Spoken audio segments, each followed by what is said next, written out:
Sticking to his anti-India stand, Maldives President Mohammad Muizzu told the parliament today that the island nation will not allow any country to interfere with or undermine our sovereignty, unquote.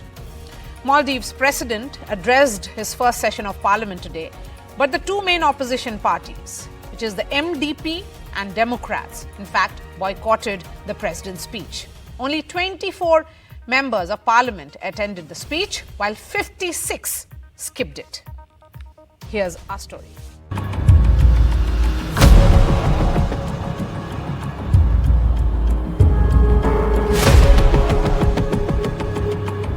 Maldivian President Mohammad Muizzu wading in stormy waters. His first presidential address to the People's Majlis, Maldives Parliament saw empty chairs staring back. At least 56 MPs, 13 MPs from the Democrats and 44 MPs from the MDP, boycotted his address to protest against what they termed as the undemocratic ways of the government. Muizzu told Parliament that Maldives will not renew the agreement with India to chart the country's inner and underwater charts. Mincing no words, he said he would not allow any country to interfere with or undermine the sovereignty of the island nation. Mikamuge mashwarata miharostani kurevamo. Emme fahoge mashwaratakon ebbasa ifawa gotuge matin. Dehi rajyega gaim vetibi ting aviation platform tauge tereng. E platform ga tibi military farata dihe March deha savvihu kurin gendana. Baki de platform dihe me deha savvihu kurin military farata gendana. Muizzu highlighted the need to boost Maldives' military capabilities as well as ensuring round-the-clock surveillance of the nation's 900,000 square kilometer exclusive economic zone. He recalled his pledge to withdraw foreign troops from Maldives and recover the lost part of Maldives seized, a vow that drove his victory against Ibrahim Muhammad Soleh, seen as a good friend of India. Muizzu has been facing flack for his India out stance.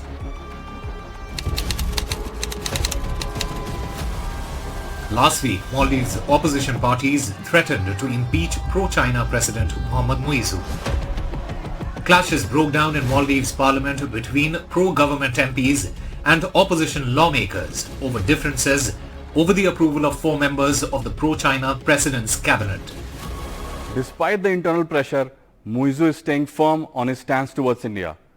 India and Maldives held the second core group meeting in New Delhi on the troops issue on Friday. India has so far maintained a distance from the developments in Mali, though it is keeping a close eye with the expected docking of a Chinese spy ship in the Maldives later this week. We have Dr. R.K. Radhakrishnan, journalist and expert on Maldives affairs.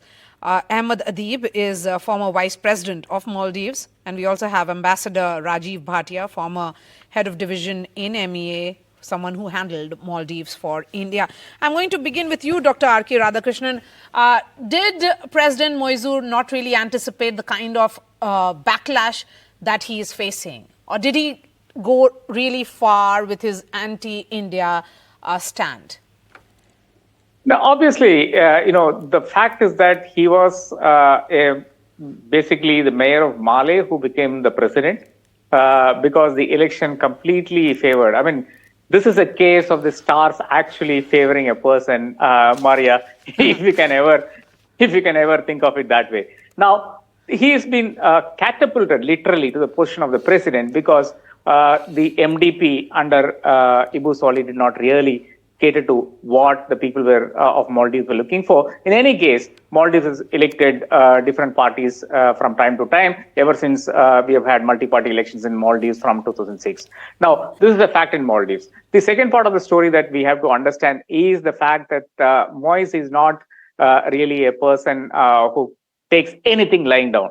So the latest story happens to be that he has forced the MDP, including Ibu Soli, to take a stance on the fact that the Indian Coast Guard has apprehended or has boarded a few Maldivian vessels inside Maldivian waters. They claim it's in Maldivian waters. I am not very sure where exactly it is. But then this is south of Lakshadweep. We can never be sure. and the separation is very, very minimal. So now the problem happens to be that Muizzu has literally put the ball in the opposition's court, asking them if they are with Maldives or if they are with India.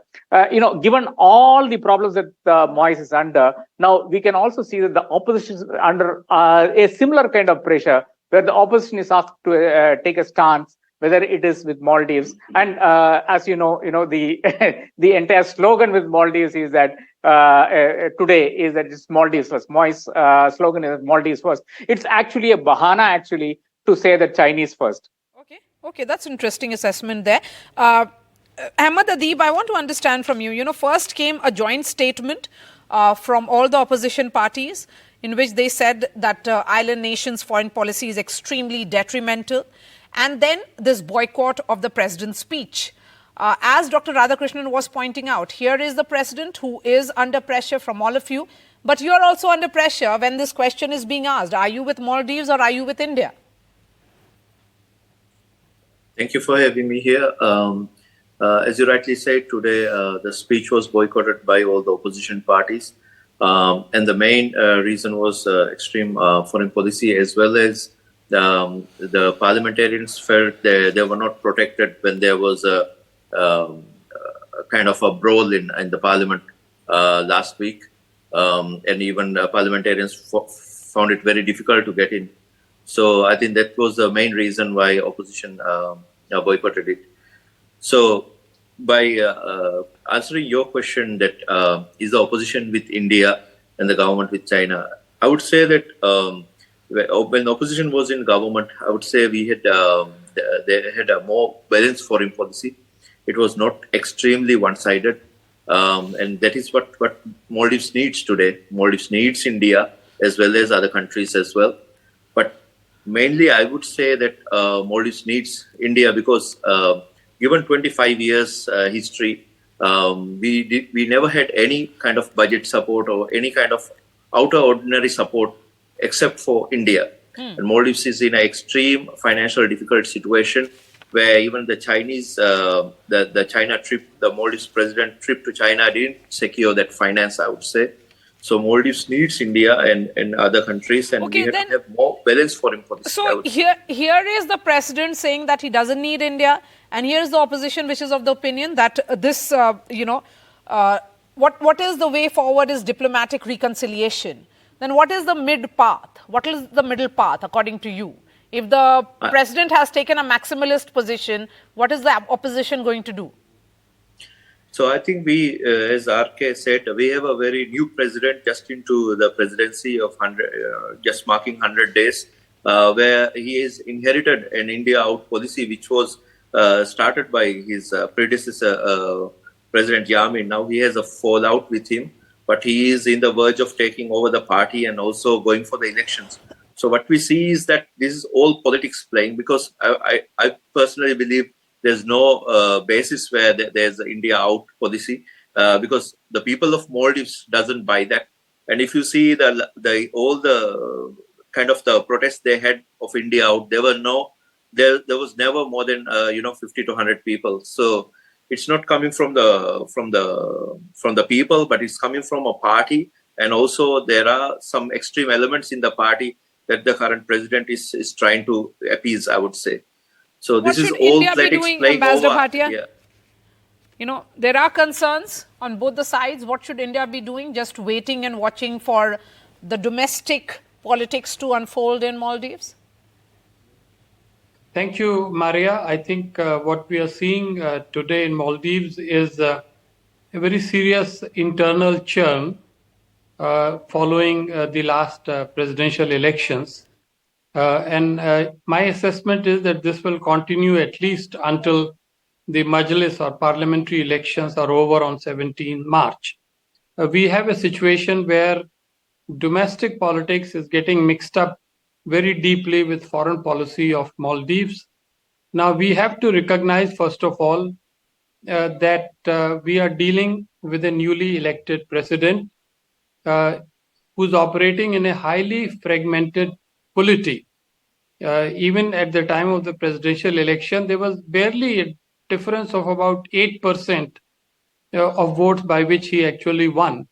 So that means the opponent who lost had just about 7 or 8% less than him.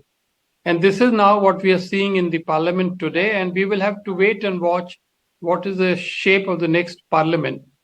Fundamentally, Maldives continues to have three very clear choices on foreign policy.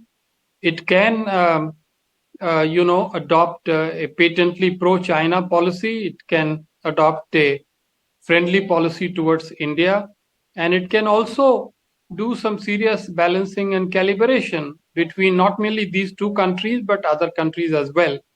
The decision would rest with the country, not with us. As far as your question as to what India is doing, I think India is playing the cards very calmly and very intelligently.